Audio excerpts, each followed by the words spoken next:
నేనైతే ప్రభాస్కి మొన్న మూవీ నుంచి పెద్ద ఫ్యాన్ అన్న. ఓకే. సో ఆయన తీసిన సినిమాలు అన్నింటిలో నాకైతే వర్షం, డార్లింగ్, మళ్ళీ ఒక వింటేజ్ ప్రభాస్ రావాలని కోరుకున్నాం. అది మన మారుతి గారు దర్శకత్వంలో రాజాసాబ్ అనేది పెద్ద హిట్ అవ్వాలని, మళ్ళీ మన పూర్వ ప్రభాస్ రావాలని, వింటేజ్ ప్రభాస్ రావాలని మనస్ఫూర్తిగా ఆశిస్తున్నాం యాజ్ ఏ ఫ్యాన్స్గా. ఇప్పుడు ఈ కన్నప్ప సినిమాకి ప్రభాస్ని చూసి వస్తున్నారంటారు, లేకపోతే సినిమా కంటెంటా, లేకపోతే ఎవరు కారణం అయి అంటారు? మంచి విషయం సినిమా డివోషనల్ టచ్. ప్రజెంట్ అయితే ఈ సినిమాకి అయితే మేము రావడం ప్రభాస్ వల్ల జరుగుతుంది. యాజ్ ఎ ప్రభాస్ ఫ్యాన్గా మంచు విష్ణు అన్నకి ప్రభాస్ అన్న ఎలా అయితే సపోర్ట్ చేశాడో మేము కూడా ఈ కన్నప్ప సినిమాకి ప్రభాస్ ఫ్యాన్స్గా సపోర్ట్ అందించాలనుకుంటున్నాం. ఓకే. ఇక్కడ శివుడు పాత్ర ఇవ్వలేదని కొంతమంది బాధలో ఉన్నారు కదా. అలా ఏం లేదన్న.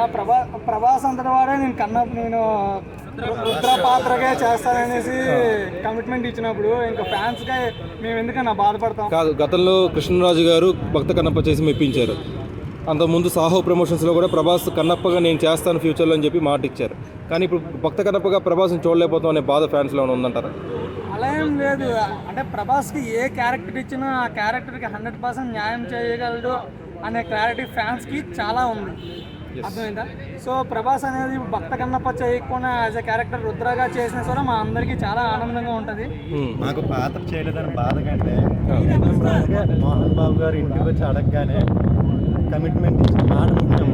మాట మీద నిలబడి మనిషి కాబట్టి మాకు అంత బాధ అయితే లేదు. ఫైనల్గా జై రెబల్ స్టార్, జై రెబల్ స్టార్, రాజులకే రాజు, ప్రభాస్ రాజు, రాజులకే రాజు, ప్రభాస్ రాజు, రాజులకే రాజు, ప్రభాస్ రాజు, స్టార్ రెబల్ స్టార్.